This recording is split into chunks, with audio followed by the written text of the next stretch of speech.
If you don't stop it when it starts, if you don't acknowledge the stressor that's happening, the way that your body is experiencing the stress, and you don't cut it off at the start, it's going to spiral back and forth. So you're going to go ping pong back and forth between the physical and the mental until finally it gets so overwhelming that you're just in this constant, I can't do anything, I can't really be anything kind of freezing state. And some people take it to an extreme where they end up shutting down. And we want to stop that. We don't want to get it there at all. Welcome to the Societygal Podcast, where trailblazing female entrepreneurs and creatives come together to spark change and build their dreams. This is where your passion meets purpose, and together, we're crafting a future where everyone has the tools to succeed.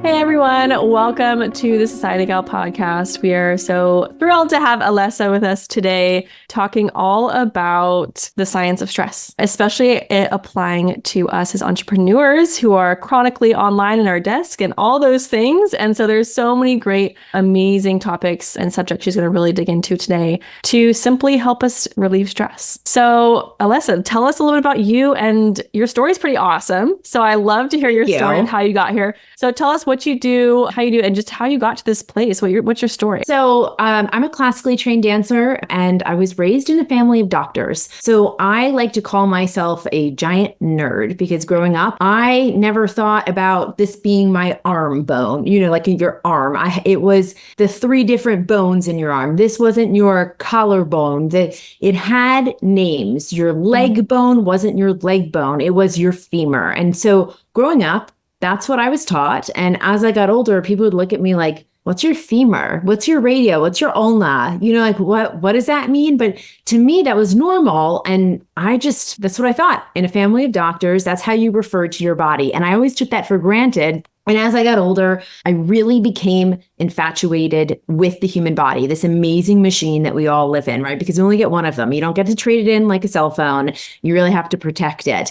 And as I became more and more of a competitive dancer, classically trained dancer, and I traveled all over for dancing growing up. I was dancing 25 plus hours before I was even 18. I just became obsessed with how can I protect it, make it stronger, make it work like the best way for me possible. And then I thought, okay, well, I want to twirl around on stage for the rest of my life, so I'm going to go to university for this. And that's exactly what I did. I went to UCLA, I have my BA in dance, and it was there that I really learned that other people that were like me, or I thought were like me, dancers who danced all over, they didn't know these things about their body, even though this was literally their instrument, the thing that they were going forward in the world with at their career path. And again, I was the weirdo that was referring my radius and ulna and my femur bone, and nobody had any idea what I was talking about. So at that point, I was like, okay, I want to dive into this more and really figure out, the hows, the whys, how I can make it stronger, make it last longer, really protect myself. And so then I ended up doing my senior thesis in anatomy and injury prevention in extreme athletes. And so that kind of took me, into this other realm of diving deep into anatomy and how things work. And then after I graduated and I moved back, I'm a New Yorker. So after I moved back to New York City, I ended up breaking my foot in a freak accident. I was on the beach and I slipped and fell on a rock, and that was it. It was history. I wore rain boots and sneakers for 6 months. I couldn't dance. That's when I started modeling, and I was so bored, right? I mean, you just stand there and you're a living hanger. And that's when I started my journey in Pilates. And that really took me further into the anatomy realm. And again, I'm a giant nerd. So I didn't just get certified in Pilates, but I became a master certified Pilates instructor. So I started certifying other teachers. So I began teaching teachers after all of those things. And I realized that wasn't really my calling, because it was great. I was helping other people start their own careers, but really I wanted to affect change with people. I wanted to help them get stronger, be able to function better, and within whatever they're doing, not necessarily extreme athletes, but whatever their goal was with their health journey or life journey, that's where I wanted to support and really teach other people, because you only get one of them. And then from there, my husband literally walked into my life and was like, hey, want to go on an adventure? And we moved to Japan. And then in Japan, I opened up my own Pilates studio, which was actually the first to the island. So in Okinawa, there were no other Pilates studios. And I started training Marine sailors, soldiers, airmen, DoD professionals, stay-at-home moms, and locals. And that was really a massive turning point for me. I started to realize that all of these hardworking bodies, because they worked in very different ways, by about 3 o'clock in the afternoon, they all had similar problems: body tension, stress, anxiety, fatigue. There were all these buzzwords, and they were all being affected by these types of things, these external kind of forces, which we'll get into a little bit more when we start talking about stress. But they all had these problems, and there was no real solution. At the time, the catchphrase was "sitting is the new smoking." And so everyone started standing up and getting these treadmill desks, but it really wasn't solving the problem. And so I started looking around and doing a little bit of research that goes back to the giant nerd in me and the injury prevention kind of brain that I have, and looking literally out my window and seeing a very healthy, consistent practice that the Japanese culture has, which is it's called radio workout, Reiteijo. And every day at the same time, it doesn't matter what your career is, how old you are, children learn this workout in grammar school at childhood age, and they do it through their entire lives. I've seen construction workers do it. I've seen professionals do it. I've seen the little old lady walking her dog on the seawall who tie her dog up to the little street lamp there and line up with the construction workers and do the exact same movements, which is an awakening, stretching kind of body awareness. I don't want to call it workout, just movement, 8 minutes kind of thing. And it's an amazing practice, and it's something that is built into their culture. And that to me was a light bulb moment. This was something that had to come back to the States. And at that point, I started asking a little bit more of my clients at the time, and just trying to figure out the stress and anxiety and their pain points, and how I could best take this practice that I was seeing every day and translate it for people who were predominantly working at their desk, chair desk tech kind of relationship. Not everybody did that, and some people did have standing desks, but people all seemed to have the same problems: neck pain, shoulder pain, low back pain, stress, anxiety, fatigue, the eye pain from staring at a computer screen, that really all had the same kinds of issues, even though their bodies didn't work necessarily in the same ways. And that's really where it all began for me. I started choreographing workout routines that you can do from your workspace, and really started to educate people about what is happening, like why, sitting is the new smoking, and why it happens, and how you can actually fix it. Because that, I feel, was the biggest issue, is that we had these catchphrases, and the catchphrases continue. We have tech neck, you have digital fatigue. During COVID, a lot of these things kind of bubbled up to the surface, but still nobody had a solution. The solution was, get a standing desk, get a treadmill desk, buy the expensive chairs. But really, in all actuality, the only solution is movement. And that's where I share my content. And that's why I do what I do, because I can provide those solutions. And they're simple, and they don't cost money. They just, they're simple additions to understanding your day, and in minutes at a time, you can make your day better. That's amazing. I love your story so much. I think one thing I love so much about your story is how you've mastered so many things, and you went full force in so many paths. And when you decided to change or pivot, you embraced that pivot. And you didn't say, oh, well, I was supposed to be a Pilates instructor. I'm a master now. I would put all this work into it. Now I'm trying to change or pivot. So often people think, oh, I mastered this one thing, and this is what I was supposed to do in my life, right? My one calling, my one thing. Kind of these the pivot masters, I guess, just to put it that way, just because so much is required of us, right? Beyond our workday, beyond our, we have we're the chauffeur, we're the dog walker, we're the cook, we're the laundress. So all of those things that when different things happened in my life, I was already in that mindset of I take care of my dog, I cook all of my meals, that kind of thing. So wait, how can I solve this problem? And I think what it really boils down to is the fact that I really love seeing people's light bulb moments when they can make a health change, and it's so simple. You're not talking about like a 10-week diet program to lose 5 pounds, right? This is something that when I teach people my 3-step posture check, within a minute, they can make a change, and they've taken away something that will help them no matter what they do. It's not, you're not going to eat a brownie and then feel, so upset about it, right? Which you should never feel upset about eating a brownie. Indulgences every once in a while are a good thing. But really, I love helping the bodies have just this slight change, and how I'm not asking you to do cartwheels down the hall or sit-ups next to your desk, right? You don't need that. Just simple mobility movements that take minutes at a time. It's really, that's what it boils down to for me. So even though there was pivots, it was still very much okay, what can I do to help the people that that are around me, that I'm serving? Yeah. And like all of your passions. When you said I choreographed this, I was like, oh, dancing came in there. Yeah. That's always going to be in me. Yeah. I love that. And also one more point at the end too, when you talked about COVID and how everyone was trying to get standing desks and products. And honestly, and like, especially America, we're over consumption, everything. And we all think a pill or a product is going to solve our problems. And so I love how your approach, which we're going to dig down into, is not a product, right? It's a skill, and it's really easy and simple. So I love that shift of, it's not a product. I've seen so many of those treadmill desks and so many of those, everyone buys a treadmill and it sits in their room kind of thing. The wearable things that people like put on. Like the posture. Yeah, with the vest thing. And then I recently just saw it's like a V that you can put on your chair. And the claim is you can turn any desk into a rocking chair ab workout. And I was like, why would you want to do that?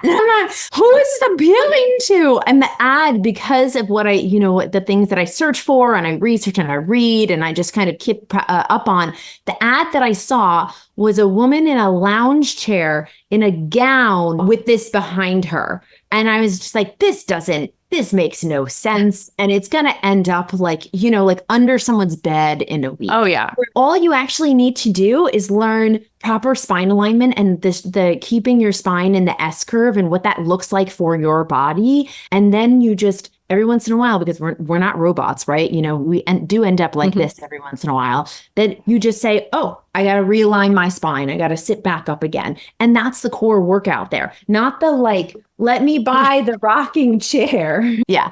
That's so funny. Yeah. I love that. Yeah, there's some crazy products out there that people try to sell. I mean, with good marketing, anything can be sold. Yeah, before we dig into like the exercises and like the skills and everything, I would love for you to explain the downward spiral of stress. Like what's actually happening to our bodies when we're not aware, and how does that affect our like daily life? Sure. We're going to keep this super simple, like very, very surface, no scary science here. If you want to go and dive in and do a little reading yourself, but I don't want to scare anybody away from this, because it really is about noticing the signs in your body and what happens in your body to then cut it off. We don't have to talk about all of the things that happen inside. But as simple science goes, stress happens that about 90% of the time, it's because it's an outside force interacting with you, right? So you have your to-do list that's, being given to you by your boss. You have a phone call with the family, loved one, something happens, some kind of interaction. You go to a workout class for the 3rd time this week, yay you, but you wake up really sore, right? So it's things that are coming from your external sources. And these are all points of stress. So stress begins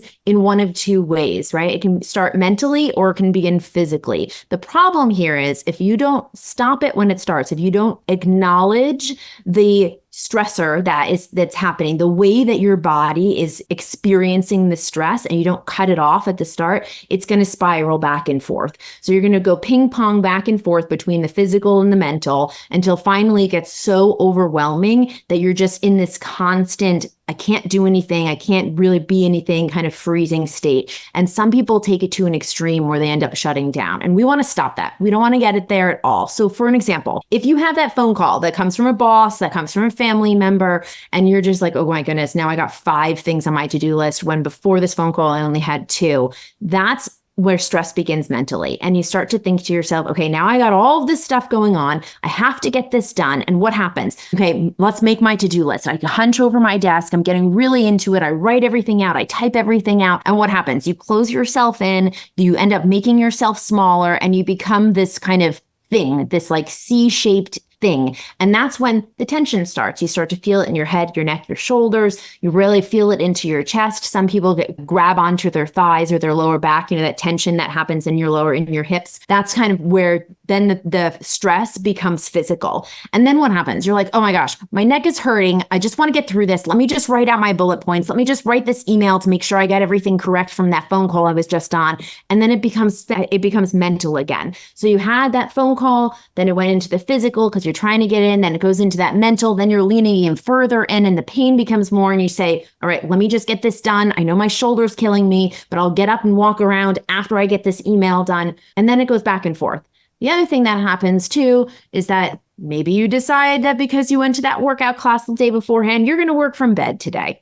Which is like a way, no, we can get into that later. And you decide to pull up your laptop in your bed because you're tired from that late night workout. You start typing away, you're laying down, you're in a total C curve with your spine, your back starts to hurt, you start to ache. Okay, let me just write this out. Oh my goodness, what was that email going to say? It becomes mental. Oh my gosh, I have to get this out. Okay. Let me just if I shift my weight myself a little bit here, then the pain starts to run up your shoulders. Okay, I'm getting this done. All right. The phone rings. So it's going back and forth. I'm just getting stressed talking about this, going through this with you. So it is really something that at the first sign, right? You hang up that phone call and you say, okay, I have 2 more things that's on my to-do list. All right, let me see what I can get done now. And one of the things that I teach is working within a 50-10 ratio, 5-0-10 ratio. And that's by looking at your schedule and saying, okay, I have 50 minutes. What is something that I can do now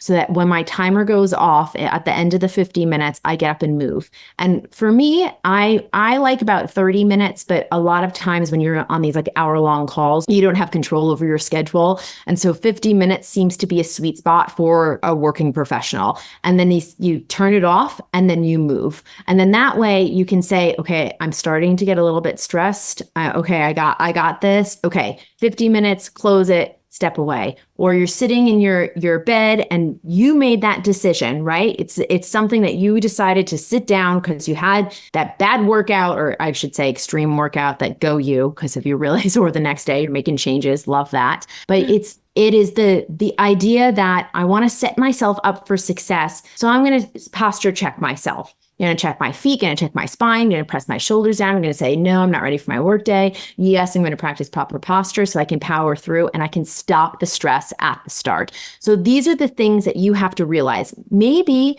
you're a pen biter, you're a pen twirler, you're a knee bouncer. These are all ways that your body will exhibit that little bit of stress. Those are the signs that your body is saying, okay, I need a minute. And the best way to just pause right where you are to realign your body. And actually, if you literally only have 1 minute, right? Some people just cannot step away from their desks. The one thing that I suggest for people, which is a really great mental reset, is to look out a window. Stop looking at your screen, look at something in real life. If you're in an office space where there's no windows, make sure you have photos around you, something that isn't a screen that brings you joy. Maybe it's flowers. I'm a big flower person. Maybe it's the last trip that you took with your friends, your family, a picture of your dog, your cat. Focus on something that brings you joy that has nothing to do with your work. Looking outside is wonderful. Count the birds, count the squirrels, count the trees, look at the leaves blowing. Do something that is exercising your brain, like numerically that way, so that you're looking away from your work. Or look around at things that actually bring you joy. That's the best way to just cut it off, because then you can say to your brain, okay.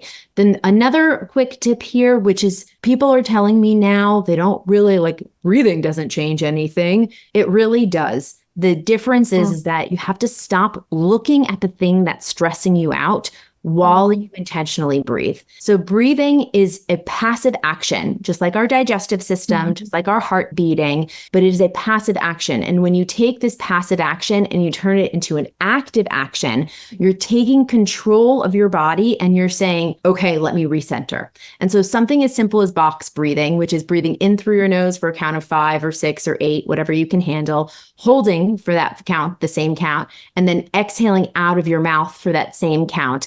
That's a simple box breath. And as long as you go look out the window, look at your favorite photo, look at the flowers around you, it's really going to help really bring you back to what's in front of you and stop that stress. Because then you can say, okay, now I need to stop my knees bouncing. Now I need to take a deep breath. Now I can say, okay, I made that to-do list. So those 5 things that I have to get done today don't look as scary anymore.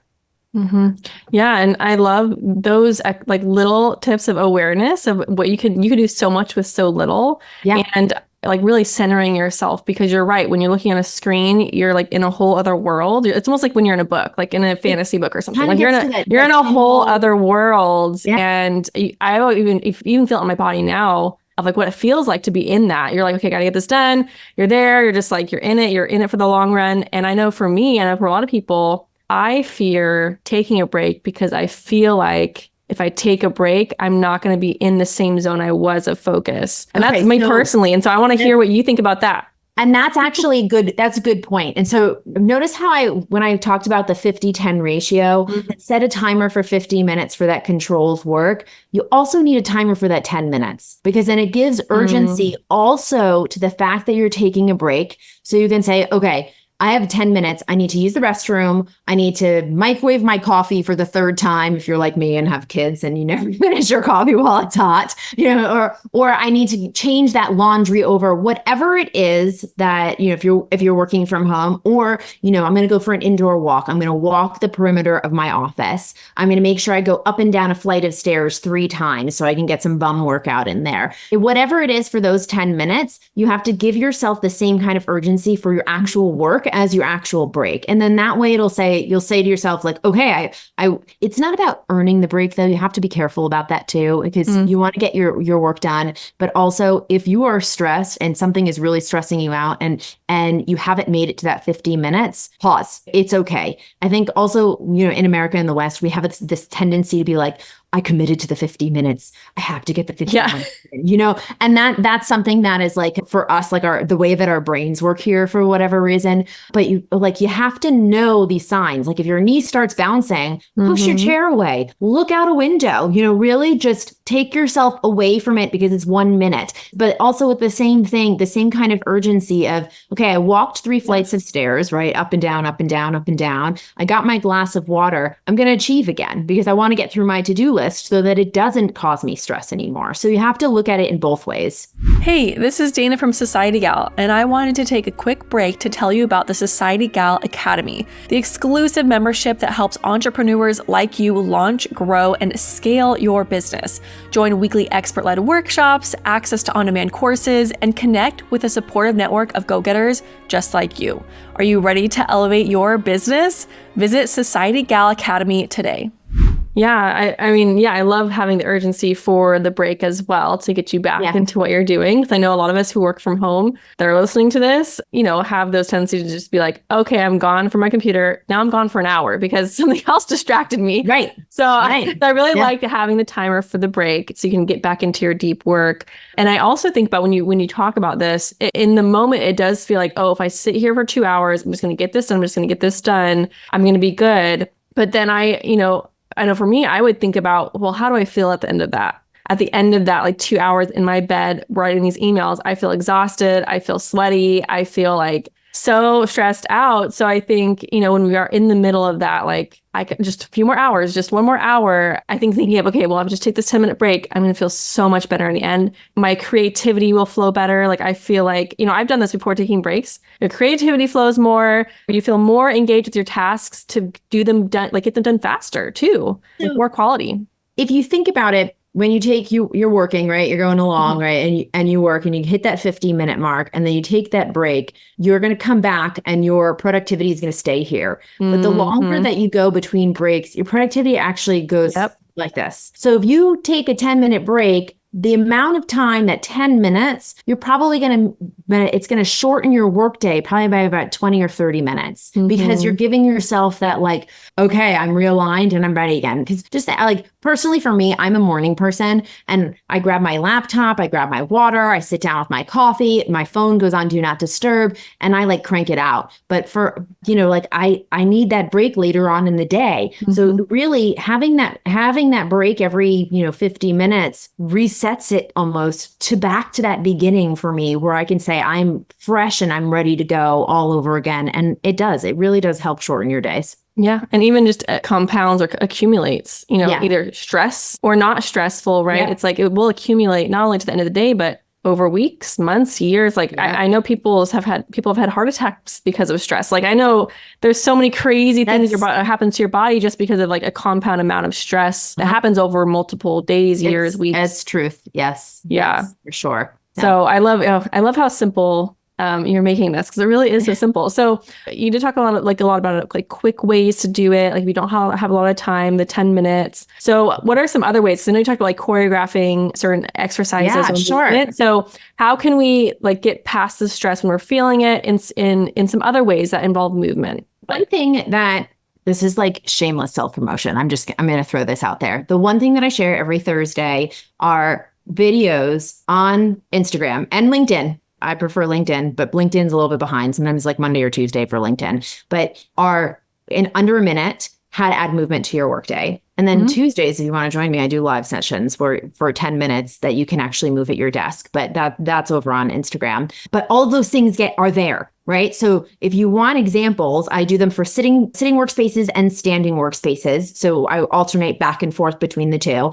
And right now, if you want to get a couple of things in, the biggest issue for, on your computer typing all day long happens to be pain that kind of like goes down like this, that goes in through your wrists. And I think that that's something we ignore. I call them forgotten body parts, your fingers, toes, and eyes, just because they work so hard for us. But no one seems to think that, okay, how do I help them, right? They just they think like, this is just how it has to be, right? They do so much for me, and this is what you're doing. Whether you're a chef chopping, whether you're typing away on your computer, your baseball, throwing a baseball, whatever it is, in your skills, this is what we use, right? This is our main tool. But really simply to fix it now, and actually, this is exactly what I did on Tuesday. So if you want the actual video, like a full video, you can go and check out my Instagram for this. But it's a hand mobility workout because mobility, if you don't use it, you lose it. Goes for everything. If you don't reach up your fingers all the way up to the lights, if you don't touch your toes every day, you won't be able to do it as you get older. So I suggest this kind of mobility. Simple, we can do it together, really easy. You want to extend your hands and make them as big as you possibly can. Really stretch through your fingertips as big as you can. And then you're going to squeeze into your hands and warming up, getting the blood to your fingertips, squeeze tight as tight as you can. And then stretch your hands all the way out, nice and wide. So you can see my fingers are turning pink right now because I got the blood going to my hands. Yeah, because it's going out that way. And then you're going to squeeze one more time. It really works, just something very simple. And then you're going to stretch your hands all the way long. And this is a classical Pilates move, by the way. This is something that we did that I learned years and years ago. And it really works for computer-based professionals who are typing. Anyone that has to use, really small mobility, tiny movements over and over again. So you're going to start with each finger and you're going to tap it 3 times on the palm of your hand. So you're going to start with your thumbs. You're going to go 3, 2, 1. Then you're going to go your pointer, 3, 2, 1. Then your middle finger, 3, 2, 1. Then your ring finger, 3, 1. Then your pinky, 3, 2, 1. Now we're going to do 4 with each finger. So you have 4, 3, 2, 1, 4, 3, 2, 1, 4, 3, 2, 1, 4, 3, 2, 1, 4, 3, 2, 1. Last time, 5 times each finger. 5, 4, 3, 2, 1, 5, 4, 3, 2, 1, 5, 4, 3, 2, 1. Ring finger 4, 3, 2, 1. Pinky 2, 3, 4, 5. And you can relax everything all the way back down. But you can feel as you're tapping through each finger, how the stress, that is starting to release as it moves through your wrist. And that's really great because you sit like this all day long if people aren't using their hands correctly. And that's really a way to kind of release the tension there. You're using those the mobility. And also it's a great way to focus not only on the finger that's tapping on the palm, but also the fingers that aren't moving, that are stabilizing, to really make sure that they're pressing up and that will be the mobility exercise there. So that's a really great thing. The other thing I'll finish with, we'll just do one more for your head and your neck, because this happens a lot, right? When we're typing away on our computer, this is what ends up happening. And what I like to tell people is your skull, your head, is like a watermelon sitting on top of a toothpick, your cervical spine right here. So you really need to protect it. And you really want to keep your head, your neck, and your shoulders in alignment. It's the top of the S curve, right? So there is a curve to it. So you don't want to think like push it back, right? You don't want to think push it back, but you do want to have just kind of a natural lift to your head. So there's, two things here, because I have to say this. When you're setting up your computer, you need to make sure that right where the www.bar is, what's that thing called? The address bar for the internet, I guess. Yeah, whatever it's called, is right at your eye level. Okay. So you want to make sure that the top of your screen is about an inch above your direct line of sight. So you're not looking down all the time. You're not looking up, right? If you have a giant screen, you want to just make sure that it's right above, you have an inch above right where your eyes are. That will help you keep everything in alignment. But if you still are, because we inevitably hunch forward, we get smaller, right? We're on our phones and we're like this and we're hunching forward. And if that is where it's coming from, we want to be able to undo the hunch. And there's a couple of things that you can do that are so simple and easy by sitting up nice and tall, and you are actually keeping your chest steady. So I like to put my hand on my chest if you need a little extra awareness there, where you just put your hand on your chest and you shake your head no, and just be aware of how much your chest is not moving. It's amazing. And then shaking your head yes, and making sure that your chest is not moving. Because as humans, when we go through our day, yeah, I know you're talking to people, you're getting really, or no, I can't get that done by the end of the day, right? And we're shaking our head yes and no, but we're involving our shoulders in that. And then the last thing here that I will definitely say is a game changer for your spine is this very, very, very silly move. You want to lead with your chin, and you don't want to drop down, because that's what we do during our day when we're, tight in everything else. We actually want to press the chin forward. So you putting the hand on the chest, so we leave it behind, and then pull back to that neutral. So make sure you're not pressing back. You want to be back at your neutral and then lead with your chin. You're going to like chicken neck it and pull it back in. And then I like to add a little bit of pressure to my chest so I can really force my chin forward and come back in. There's so many simple things that just reset to your body so that you don't have to get away to get better, to stop that tension, to stop the stress, but just taking a moment to say, okay, I'm just going to bring awareness to myself, to like where I am, to physically being here, to looking down at my feet and making sure both of my feet are on the ground. I'm not sitting on one of my heels so that my hips are up and my spine starts to hurt.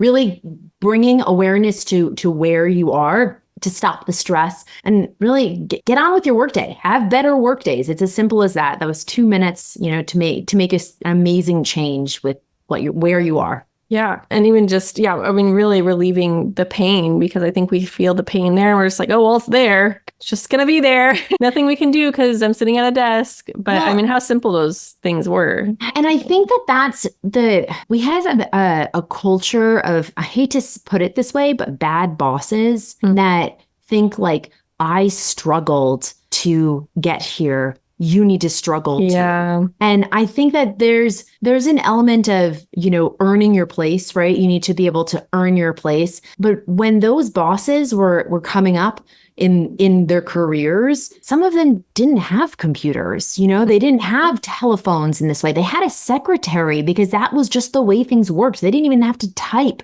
And now we're requiring people, and they sure as heck didn't have phones, right? Back then. So they didn't have all of these like being available 24/7. And now we're starting to understand the negative effects of being available all the time, looking at a screen all of the time. And if you don't say to yourself, okay, I'm going to take 30 seconds, I'm going to take 3 minutes, I'm going to take 10 minutes to make sure that I'm going to remain productive, you're going to be nowhere at that point, right? Because you're not a 60-year-old ad exec or a business owner that runs a Fortune 500 company, that they didn't have these things when they first started working. So now we have to really learn to protect our bodies so that we can succeed, so that we can, eventually get to those positions. Yeah. And one thing when you're talking about, just all you're talking about is like awareness, like really just a lot of awareness. And that practice is so amazing because I think when we get into work and we get so stressed out about tasks or a meeting or what people want us to do,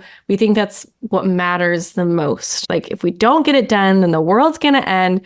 And when you talk about looking at pictures of your family or looking outside or connecting with your body, you start to remember, oh, wait, things can wait. Things can wait. And there are more important things in my life that are priorities that like other things can wait. And it's okay. Because like you said about the whole 24 hours, 24/7 thing, is we feel like it has to get done right now or we're done for.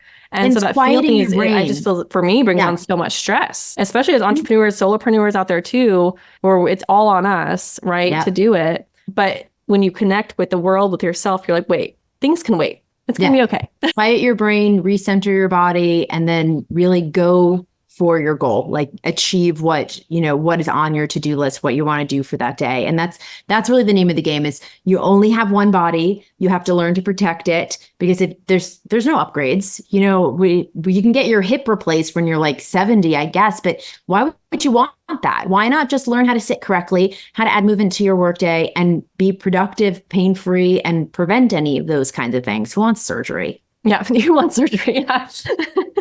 I don't. And then one last thing before we finish today, I would love to hear, we talked about how to manage stress when it happens. I would love to hear your insight on how we can get ahead of stress before it happens. So I jokingly say to-do lists are so 2019, but really what it comes down to is scheduling. And I touched a little bit on this, but finding that you're inevitably going to end up with a to-do list, right? To-do lists are, inevitable. It comes every aspect, not even just work, but, like you have to get the laundry done, dinner cooked, whatever it is, you got to go pick up a parent at the airport. There's always going to be to-dos in any aspect of your life.